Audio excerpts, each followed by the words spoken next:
back-end site that I'm currently developing for all of our members. So some of it, if it's a little more nuanced, will only be found on the back end for members to review. Otherwise, you can find most of the stuff on YouTube. But this video, I just want to let you know the content here is just really here to illustrate the effectiveness of our systems and how we profit from these investing in these notes. And there's no endorsement or recommendation made by us, even for us, right? I'm going to be speaking today, and you're going to have to take this for what it's worth, and grain of salt with everything we say here, and then inquire if you're interested in finding out how you can get involved. But everybody's experience is different. Let's talk about the inventory and speaker. Again, that's me. We kind of went through my disclaimer. As far as I'm concerned, I am Jasmine, the owner and president, managing director of NAP Private Equity Club, leader of the NAP Nation. It's what I affectionately call you guys. And today I'm going to educate you. I'm just going to walk you through. I'm doing due diligence. I said, why not just show them what I'm doing at my desk? So that's what we're going to do here. We're going to go through inventory. I'm actually going to talk to you about this inventory and how I got it and the story of it. Some of you guys noticed that we've seen some of this before. So the devil's always in the details. Code of conduct, yes, we have one here, but this is pretty much goes without saying for you guys. You guys are amazing, but I just want to throw it up there. So just engage respectfully with each other. And yeah, there's no such thing as a dumb question. So stop me and get it going. You scan that QR code to the right, you're going to get welcome to the NAP Nation Naked Notes podcast, which we just recently got nominated #3 in the space. So encourage you to check it out. We're going to do Naked Notes Podcast 3.0. That's going to be my final reiteration of it. I'm retiring in 5 years, so I'm excited to bring to you a new member who's going to co-host this with me, bring in a whole new flavor and lots of jokes. We're going to have fun doing it. So after we retire the Naked Notes podcast, I'm going to be full-fledged into something called the Notress Network podcast. So this is my new podcast. Going to talk about commanding your portfolio. The difference here is not only going to talk about note strategies, but I'm going to be bringing in a lot of guests who are finding other ways to invest in profitable ventures that are producing cash flow. And so it's not all going to be note investing. What I've learned over this 12 years that I've done this is that many of us do many different things. Some buy businesses. Some of you guys run laundromats. So many different things that you're doing out there. So I'm going to be showcasing so that we can all learn the best way to command our portfolio from a diversification standpoint. As always, you can find us on the social media sites, Meetup, Facebook, LinkedIn, all that good stuff. All right. Other than that, this is one of the announcements. So we've got our location. I will be updating today for the new masterclass. So write it down. We're going to be meeting in New York, October 17th. Details will be released this weekend. We are doubling up Teresa's team. Many of you guys who are old school know how amazing that is. Dr. Teresa, I'm going to spend a few seconds and actually just show you a little bit about her real quick. For those of you who are not familiar with her, but she hosts plenty of annual trips internationally for her investors. They're going, I believe, to Ghana this year. They always take a summer trip. She is an attorney. She's been an attorney for the NAP Nation for a long time. She's also, believe it or not, an actual lobbyist at Washington. They call her many times to advocate for the people of New York, for the investors. But she's got a great, amazing community that's been going probably as long as mine, if not a couple years longer. We've worked together for the last 15 plus years. When our communities get together, it's nothing but fire. So come on out. It's going to be in Manhasset. So it's right out there by like Long Island, by right between like Queens and Westbury. So I'll get that out to you guys. My parents grew up in that area, so it's a good welcome home for me. But yeah, excited to have you out there and meet with her. We do big things when we're together. So that's going to be on the 17th and 18th of October this year. And the other thing I'll say about that is we'll be meeting at the Keller Williams office. So we've got a location that's going to be amazing that we can take advantage of. And yeah, it'll be actually a real conducive environment for those of you guys who know realtors out there. All right, so without further ado, I'm going to skip this because I haven't necessarily updated the current events, but I'm going to talk to you about current events that are happening within our community and then transition to the spreadsheet. So I'm going to put the spreadsheet up in here so you can look at it while I'm yapping away. So what do we have exciting? I just told you the first thing is that we have our Masterclass location has been secured. Date has been secured. And so that is the weekend of the 17th of October, as just mentioned, and you'll have access to that. So that's one of the biggest announcements I want to make. If you guys missed or were disappointed because we had to cancel the Houston one, please reach out to me and we'll make special accommodations for you at the New York one. This one's going to be a blast though, and be well attended. So I'm looking forward for you to meeting all of our East Coast people. A lot of our people out there in the DMV area, New York, I would say about 40% of our community is East Coast based. So expect a large turnout. And then if you were in the California one that we did in September of last year, you are welcome to come out again. We'd love to see you. Okay. Other announcements. We just officially are launching our own self-directed IRA product. Dun, dun, dun. Drums, please. So I could not be more excited about that. Stay tuned that you're going to be able to open up an IRA and or a checkbook IRA directly from our website. It's wild. Yes. And so this automation thing is really what's taken me down. I've been in the background just working on this AI automation stuff. So because of that, we're able to work with Heritage IRA. So just to be clear, no, Jasmine's not opening up her own self-directed IRA firm. That would be too much. But what is happening is we are partnering with Heritage IRA, one of our favorite self-directed IRA firms out there. They're allowing us to white label their product. So they will be the engine in the back. We will just be facilitating and helping you register, roll over your funds. And then I will have a larger role in it because I'll have access to kind of oversee everyone's back end so that I can help just in case, Heritage is not available or you just are talking to me, we can get things done right away. So amazing. This is what relationships will get you, right? So I've worked with these guys. Oh, goodness. Longer than I want to admit right now. So we'll keep moving and we'll jump into the collateral file review. But before I do, I want to know if you guys have any questions or if there's any particular asset on this tape that you guys would love me to see. Uh-oh, Pantech's here. Just left EJ's asset. Okay. Let's pause for that cause for a minute. This is lunch and learn. We can learn from that. Are you able to talk, or is EJ on here? I'm here. I don't know about I know EJ, he's driving, so can you hear me? Be pulled over. But that was a real amazing story about. Hey, there you go, Mark. Can you hear? Let me see if we can hear you. Hear me at all? We're going to take a few minutes just to talk this up real quick. This is a great opportunity. And I'll actually pull it up while we're here. Mark, can you are you able to chat or? Did my yeah. Does anyone else have trouble hearing him, or is it just me? How do I make the microphone work? Anybody hear me on the microphone? I can hear him. I can't hear you, Mark, for some reason. I can hear you. Oh, you can hear him. Okay, my bad. Let me be quiet then. I'll work on what I'm going over here. Go ahead, Mark. I'm going to work on my end. Okay, so EJ was saying that this mobile home on about 3.5 acres, he had some realtors give him some comps that we're looking at. Let's see, somebody says turn your video off. Let me try doing that, see if that helps. Okay, so can anybody hear? Hopefully I can hear. Okay, and so what I told him is I'm going to help him. Even he asked if I was interested in buying it. And I said, well, I'm buying it, but the numbers have to work. So I said, in the meantime, at the very least, I'm interested in learning this area, so I'll work with you to help you. And I said, we need to talk to about 10 agents. We need to know what's active. We need to know what's sold for rent, everything. We need to really be a professional, know the market here. And I said, I'll help you. So I'll drive over there. I'll take a look around, take some photos. So I found one pending, and I think it was pending for about 189.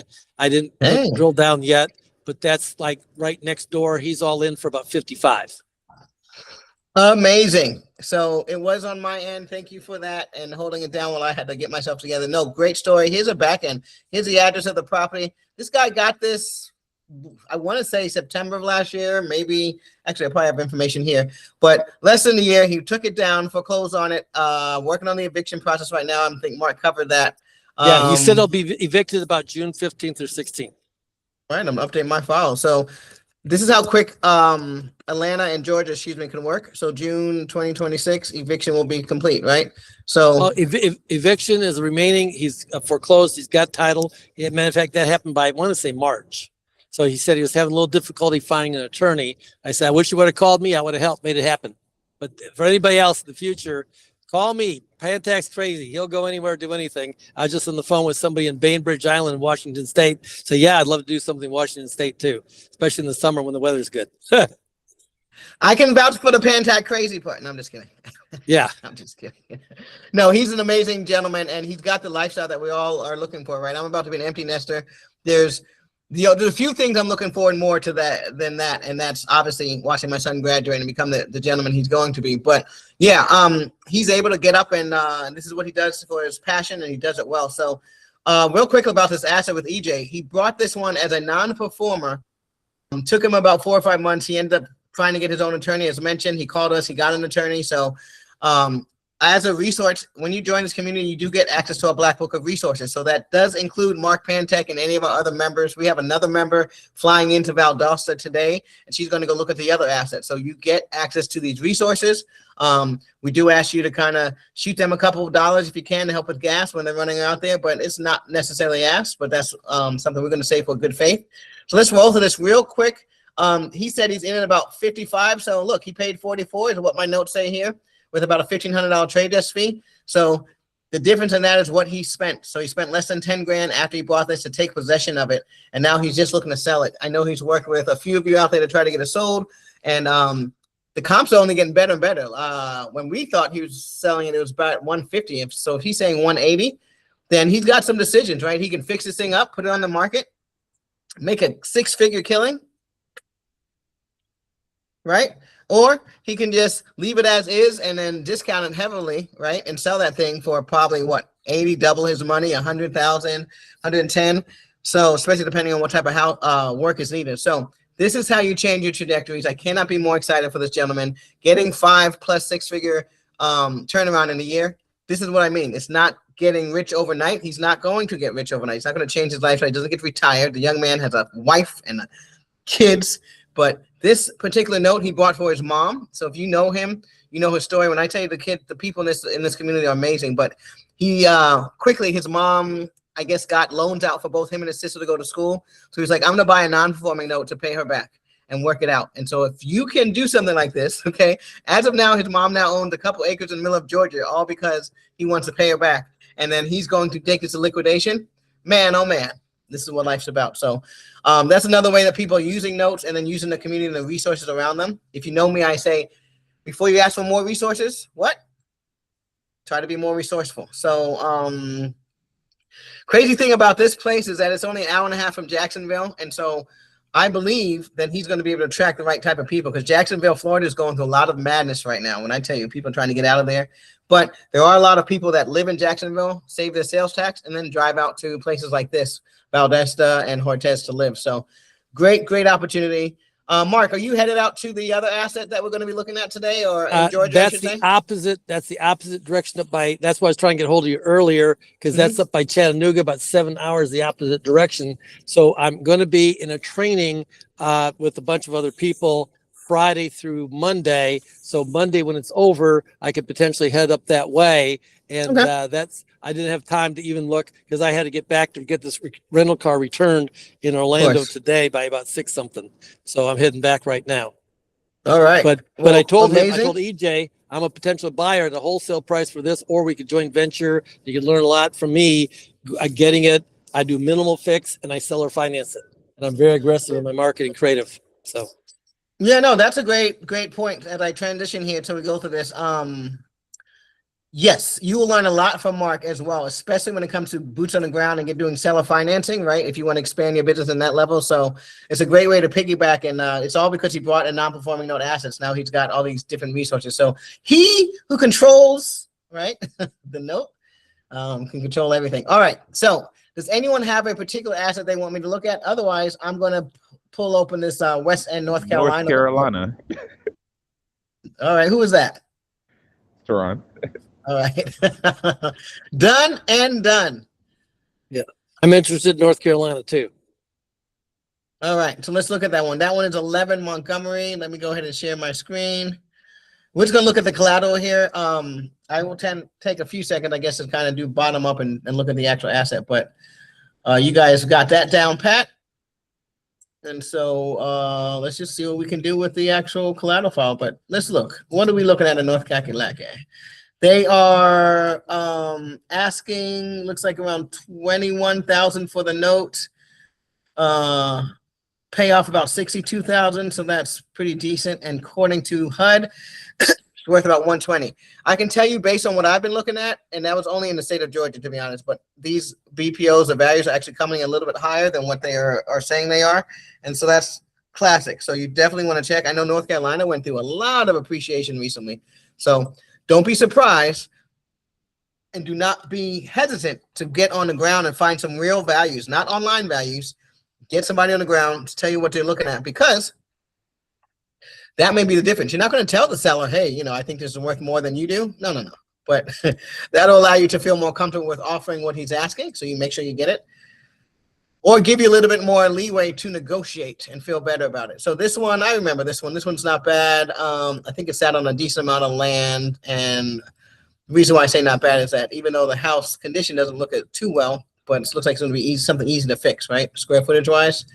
Neighborhood was phenomenal, clean as a whistle. I don't see a piece of trash here if it could save my life. Roads are fairly decent. I mean, outside of the fact there being no sidewalks or curbs, which again, that is a reflection of the type of neighborhood. There's not a lot of walking traffic here, but mature trees. So this is what we're looking for sure. Let's go ahead and back this up real quick to see if we have more dates on this thing. All right, so this is what it looked like in 07, 13. So that looks like it's at its prime. 14, 2023, 2024. Since this is a HECM, you can start to see kind of when the person either aging out or end up leaving, right? And abandonment, so we don't know when they left. And so really, when we talk about HECMs, let's slow down and talk about what are the real risks, what are the biggest risks in when you buy reverse mortgages, because it's going to be a little bit different than a regular non-performing note. And so everything's in the paper. So if you've read reverse mortgages, which I'm going to, you know, for those of you who have access, we'll be sharing collateral, so you should actually read to the reverse mortgages. But some of the most common ways for a reverse mortgage to become delinquent is obviously if they pass away, any extended delinquencies. So not delinquency, any extended what am I meaning to say? Any extended vacancies. That's the word I was looking for. Any extended vacancies, because that's a sign of either that they've passed away or they're in assisted living or they've had to move out of the place, right? So any extended vacancies is something that will get a default action started, right? And so when you have a reverse mortgage, the services are really, really instrumental because they really are the eyes and ears for the lender, because we have a person that at any minute, you know, there could be a situation that goes undetected if we're not staying on top of it. And so that's really what I want you guys to know. And so when you start thinking about it from that standpoint, right? And I'm gonna show you a quick visual. When you start thinking about it from the standpoint of, hey, who is the borrower and what are the real risks surrounding them? Okay, so property charges is one of the major reasons why these things go defaulted. So the person could be in there living their best life, but if they have lapsed on their hazard insurance and their property taxes, then these are things that can cause foreclosure, because in the reverse mortgage, they are going to tell you that as a borrower, you still have some responsibilities, right? So even if this may not be mortgage payments, you still have to keep up the taxes and hazard insurance. Does anyone know why hazard insurance is going to be so important to the lender? Anybody want to guess? If Nope. something happens to the house, then they're covered. Right, exactly. Damage to the property. So this is our main concern, is the underlying asset, right? So maintenance and upkeep of it is part of the reverse mortgage as well. They're supposed to keep it maintained, right? They don't have to update it and make it modern, but they've got to maintain it. And so hazard insurance is there. So for that one about also, when that tree fell on it, you better believe they probably had hazard insurance. So that's why EJ was so quick to say, hey, there might be a hazard insurance policy in there that no one knew of. We pick that up, call insurance, get half our money back, if not all of our money back, just from the claim, right?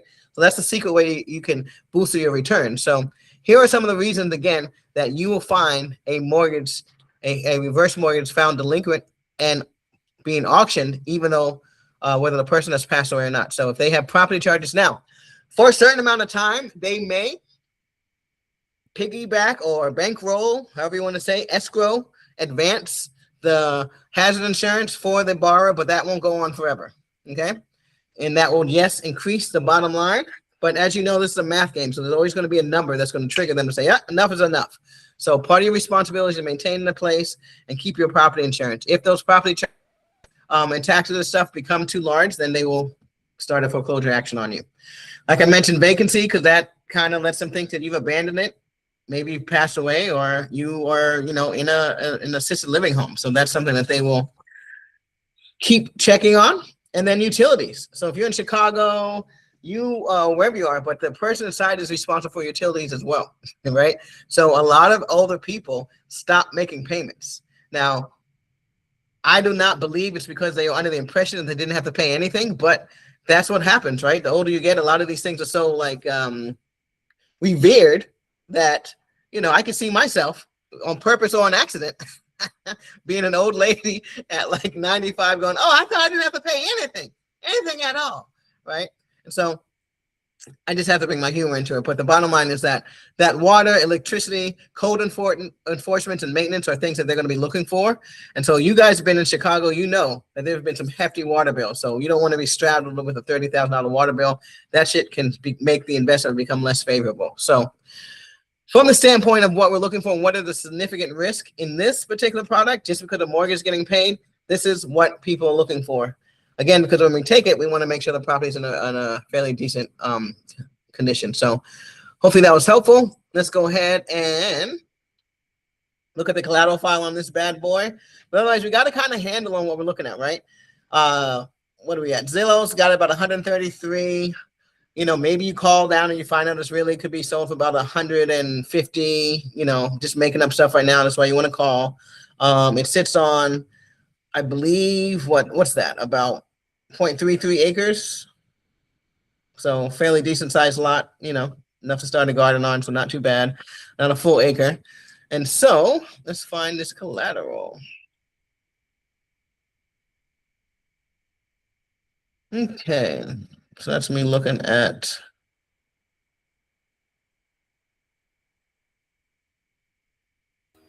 all right. California, North Carolina, Montgomery. This is the one we're going to look at. All right. So BPO, let's check that bad boy out. So just because we are aware of the auctions, we can kind of piece this together. So as of February was the last time that we were supposed to have another auction, but the auction was postponed and shut down. So there was no auction done in February. So the last auction that was done was back in, I want to say December or November of 2025. And so you can see, first thing you always want to see is how old is this stuff I'm looking at, right? Fairly recent, less than 6-8 months ago. And then as far as when they purchased it, they got this auction was done in, like I said, no, December. So HUD will always have an inspection done about 30 to 60 days before you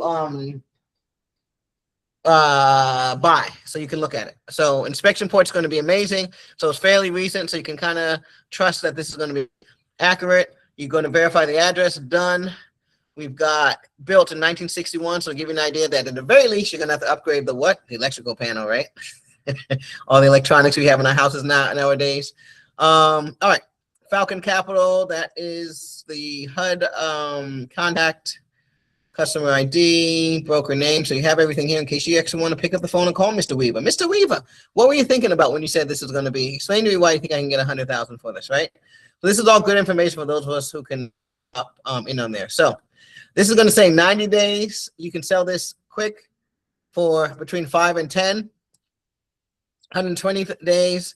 So this is what they're saying on suggested list price, right? So obviously we know a little bit more than they do, but they're going to be very conservative. So you're always going to take this with a grain of salt and check outside, because that's where the real money is made. And what you're going to find is that these government agencies, they just want to be as conservative as possible so that you can't sue them. If this said 500,000 and it was only 10,000, you'd be in trouble, right? If it's 10,000 and it's really worth 200, no big deal.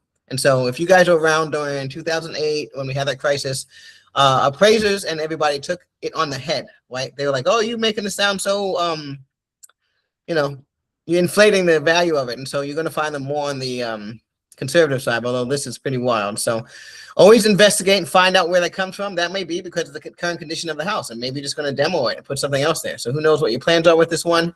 They don't know, and they have an investor lens, so they're just giving you what they can. All right. If you were going to demo, they've got a $5,000 price on that. So again, depending on what you're going to build and your cost of stuff, that might be a route. I know someone in this community who does that. He likes to buy stuff like this. He probably, depending on what this is, knock this down and do a multi-use, right? And so that's what he's usually doing. But on that note, property information, land value, $5,000. Market rent, he says you can get about $1,000 a month for this thing.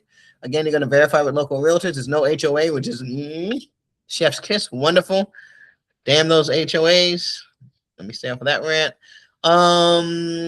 MI purchase. I'm going to assume that stands for mortgage insurance. Would they allow mortgage insurance on that? So that's a yes.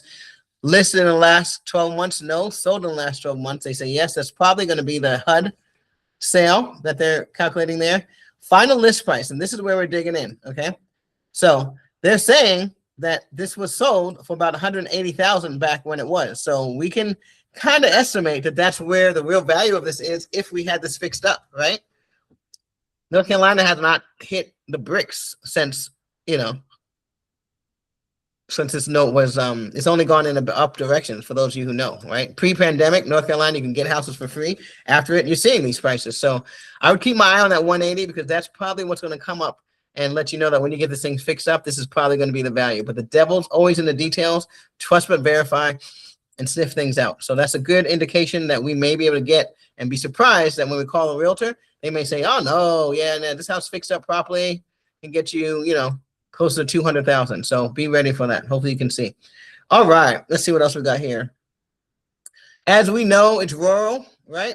Stable, owner occupied, 75% of this neighborhood. So again, great place to be in if you're looking to flip, depending on what your strategy is. But I would not shy away from this one based on what I'm seeing so far, especially based on the price, which still might be reasonable now if we think we can get really around 180.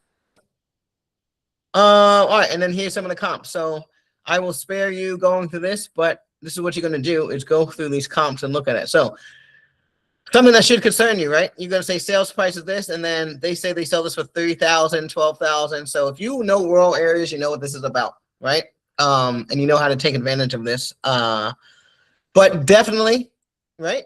You want to know that if you look this property up, that for this price, when it was sold in 2022, that this house needed work, right? If it sold for $3,500 and actually was all renovated and stuff, then you'd be concerned. So depending upon, yeah, why not look it up? 2360, why not do it? 2360, this is lunch and learn. I'll show you what I would actually do. I would look it up. Let's look up that comp. 2360. Let's see what else we got here. Longleaf Drive in Southwest. What I will notice is that it's not even in West End, so I don't know how good of a comp that is.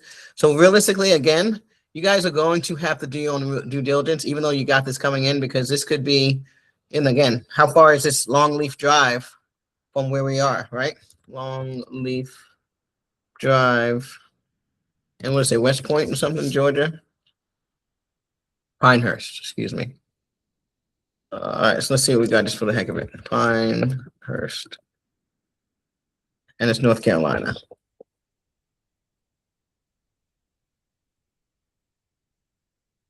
So just a quick look, right? And yeah, would I spend time mapping this from my place? I sure would. I'm going to spare you the details, but this is what they're comparing us to, right? So probably not a good comp, not even in a good same town. Looks like it's still not even, we've dealt with stuff like this in Oklahoma, but it's got a long way to go. They still got to put the roads together. So looks like this is probably not a good comp, which is, again, you'll learn what you can take from these reports that you get from the government, right?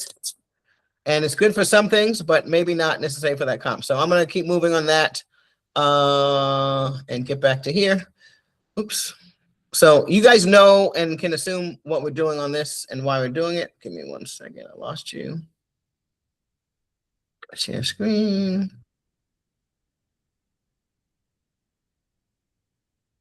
particular item in the collateral file, but obviously you can find a lot. And the main thing I want you to know here is trust but verify, right? Don't assume that these comps are great, right? This stuff looks like it's not even in the same city. And so this is why I call people on the ground and get local information from the people on the ground. Now, one of the benefits is you can get actual recent, this stuff was just from what, September. So you get recent pictures. And again, for anybody who's worth their weight in gold and can actually like do renovation budgets, you can look at these pictures and put together a decent budget. I already see that you're gonna need at least 3,000, right, to do this, to gut this place out, right? You gotta have to rent a dumpster, right? And so, you know, start putting together a budget based on these photos. So from the looks of this has been abandoned for a long time.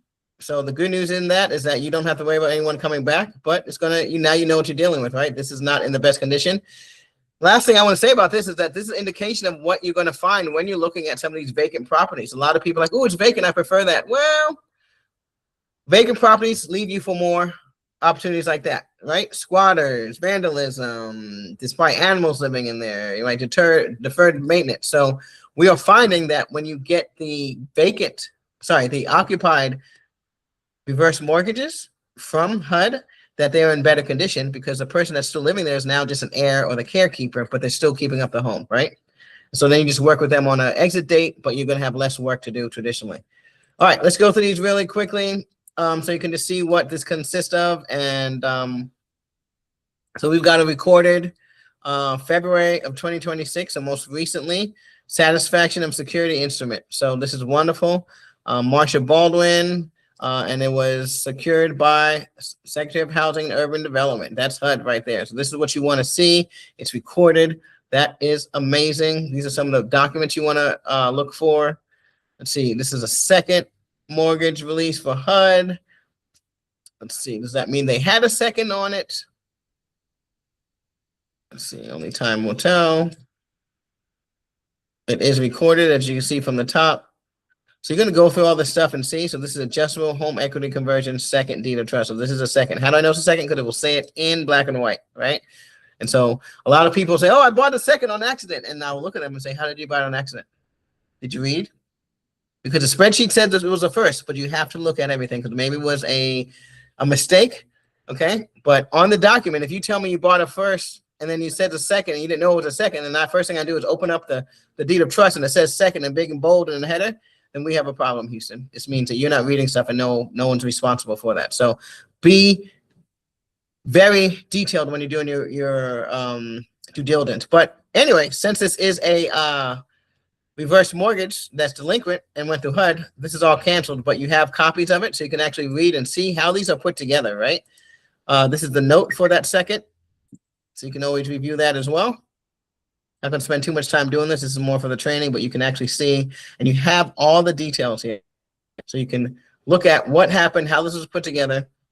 Got the allonges. For those of you who are familiar with us, allonge transfers that note. So this was transferred from HECM LLC back to the Secretary of HUD, right? And so that's who we're buying it from. So we want to make sure that they had it. This note was originally, or this mortgage was originally created by whom? You guys know these guys, Wells Fargo. So if you nerd out like me, oh my God, I was so excited when I started getting real paper from real banks, right? I know a lot of people do seller financing. That's great. And I love it. But boy, when I was like, I got a Wells Fargo note. I got a Wells Fargo note. I was so excited, just jumping up and down, because this is us playing in the pool with the big boys without having to deal with the big boys, right? Without having to like succumb to their stuff. So collateral file looks really clean. I'll tell you that. And you wouldn't really expect much other than that from HUD. But you don't want to take it for granted. So you definitely thumb through these things and look. Collateral note. This is the original note here from Wells Fargo. So there was a second. Looks like they did the home equity line of credit as a second, right? This is the first. So you're going to make sure you have everything, because this is what you're buying, guys. You are actually buying this collateral. You are not buying the house yet until you foreclose on it. Current service information. As you can see, they're going to have service information. This is going to give you all the notes. So you can actually look and see, you know, kind of, it's their job to call and contact them. What's going on? When do they go dark? What's the skinny? What do they say? Maybe one of the, in the notes here, it says insurance company trying to reach out, you know, borrower, if somebody wants, so devil's going to be in the details. Look at those. Going to pay history, of course. T&I, this is a copy of the escrow and all that other stuff, but you're going to get full transparency. And then here is the chain of title all together, the last title report they pulled together. This is the unrecorded AOM. How do you know? Because it's not recorded at the top and it's labeled as such, so you want to make sure that they have a copy of it. Your main concern now is just making sure that you have everything you need to make sure this is a foreclosable file, okay? And so the person, when they purchased this, this is the title report they pulled, which is something we tell you guys always to do. Even with HUD, even though HUD guarantees everything, you need to pull it to make sure that they know what are you looking for. Tax liens, outstanding. But look, it has date of death. So this person passed away in 2021. It took this long to get this to the pipeline. And that's why that house looks the way it is. And now, if you remember, when we looked on the Google Maps, 2021 is when things started going sour. So we could get a lot of information just by looking at that Google Maps. We could tell that coincided with what her date of death was. And it was very clear by looking at those photos. Right? Everybody with me on that? Who's out there? Make sure I can hear you guys. Everybody understand what I'm saying? Perfect. Thank you, Evelyn. So this is going to be huge. It's going to put a lot of the puzzles together, and that's what you're doing. You're putting puzzles together. You're checking for anything that's wild. So this says, what's this in red? It says legal matches subject property, but address and or partial do not. Address missing. W before the street name, encumbers only lots 32, 33, and 34. So again, you're going to want to look through this because you may, when you take this loan down, you may actually take possession of a couple lots. There might be more lots included. All that's going to be in the legal description. So that's your job to find out. What am I actually buying? Am I getting more lots? Look, lots 35 through 36 supposed to be included in here. This could be a bigger seal than you think, guys, right? Like, you got to look in, do due diligence, and that's what the Collateral is for, because now you're going to go and start looking at, am I actually buying lots 35 to 36? This can make it even more exciting. Let me get some questions for you guys out there. Hopefully this is making sense, but this is what we do with the Collateral file. I'm going to actually kind of bring it down from here because I can dig into this forever. But was this helpful? What'd you get from it? This is super helpful. I have a question about heirs and how much they play a part in. Do we need to find any heirs, or is that something to do in the foreclosure process, or what do you got to say about that? So heirs automatically relinquish their rights when the person gets into this type of mortgage. But what I will tell you is that they do have another chance to come back, but they have to pay you 95% of the value of the after repair value of it. So they usually don't, right? So that's a very slim. But yes, you can also reach out to heirs and avoid the foreclosure, right? So if you find out there's one heir, then it's worth it. If there's 11, it's probably better to go through the foreclosure because 11 people are not going to agree, and there's always going to be something clouded on the title. But if there's one person, you can do, hey, cash for keys, let me do something. Can I pay you to just, deed and lieu this to me because you are the one who's in control of this.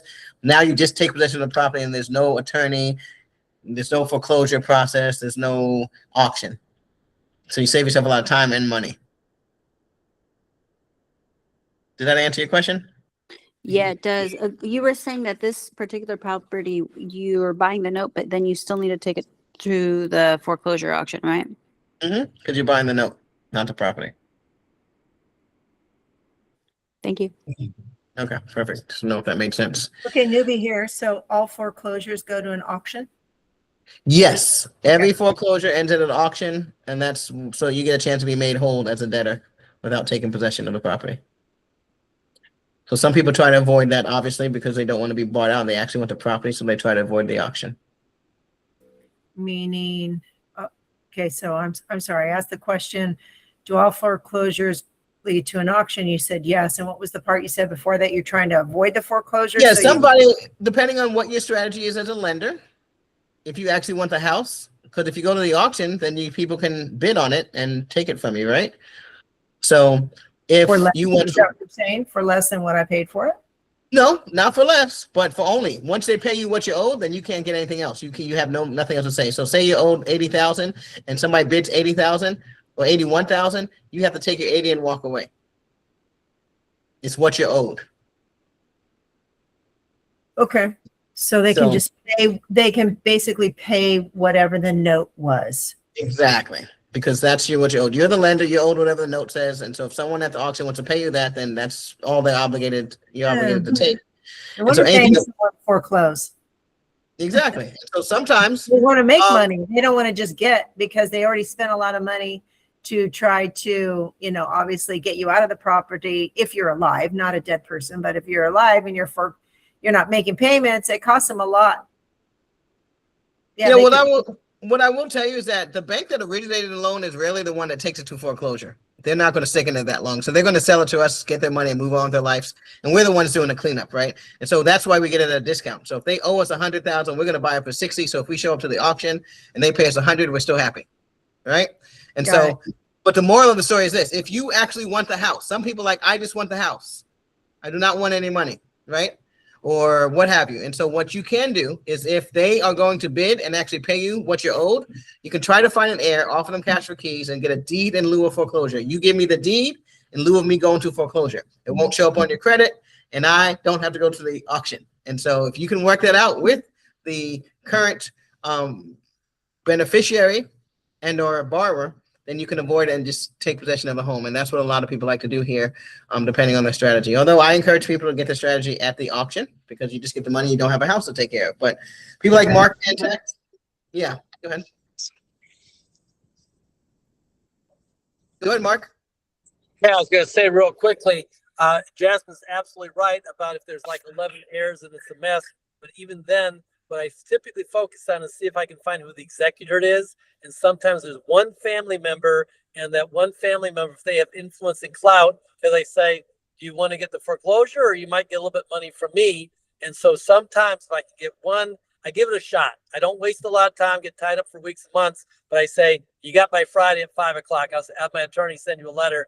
And then if you don't, we're going to go forward with the foreclosure. So again, it might be 10, 20% of the time, but if I can get lucky and they do the deed in lieu, it's better than the foreclosure. And that's 100%. Property. Yeah. So I just give it a shot. 100%. I was going to just throw that in real quick. Yeah, no, it's 100% worth a shot. That's what this is all about, right? And so I definitely encourage you guys to get with the other people who can help you do creative things, and you just take it one step at a time. All right, so we did wonderful here. I want to thank you guys for, I want to ask if there are any last questions. We've got about another 5 or 10 minutes that I can hang around. I want to keep you guys mindful of your time. But this is recorded. I'm going to put it out there for you guys. I felt like I delivered a lot of content. Did you guys get something from this? I know Evelyn said yes. I know Teron loved it. So good. I'm hoping that you guys got a lot. Beautiful. All right. Thanks for the feedback. And so I'm going to load these down. If you do not have an availability check-in yet, then please get it done. And I will start handing out this collateral file for you guys to look at. There are people who want to JV on these, so do not feel alone. If you're new, you can JV with someone who's got experience. That's Mark, that's Teron. I mean, there's many people on this call that have experience and looking to JV on these. I'm busy working on pricing. And so as far as deadlines are concerned, I would like to have all availability checks in by the end of this month, which is coming up here in the next couple of days. So put your availability checks in so I can speak to the seller with confidence on what we're really interested in, and start putting together some bids. For those of you who have your offers in, thank you so much, because you're giving me something to lean on, and it's looking pretty good. So we have a chance. Especially, last thing I'll say is the more notes we take down, the better pricing we can possibly negotiate for, and also the more likely the seller is going to be excited about working with us. So Nisha just said she's new and she'd love to JV with someone. I know she has a little bit of cash, and so these notes aren't that expensive. So yeah, please reach out. Nisha, put your information in there so that whoever sees this can have it pop up. Hopefully the chat shows up on the recording, and then whoever's here, they can actually get it. Oh, you have it there already. All right, perfect. All right, guys. Well, thank you so much, and we will talk to you soon.